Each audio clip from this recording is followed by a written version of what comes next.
Ciao! In questo video ti mostrerò come attivare o disattivare il drawer delle app, che è questo, sul tuo telefono POCO.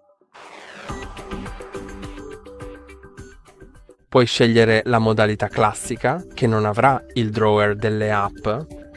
Quindi avrai semplicemente tutte le app che hai installato sulla schermata principale. Oppure puoi avere il drawer delle app, così sulla schermata principale ci saranno solo le app selezionate, quelle che scegli di mettere qui, e tutte le altre app che hai saranno mostrate nel drawer delle app. Per farlo vai su Impostazioni, poi su Schermata principale, ora trova Schermata principale e puoi impostarla in modalità classica o con il drawer delle app. E questo è tutto per oggi. Non dimenticare di mettere mi piace e iscriverti al canale. Ci vediamo la prossima volta.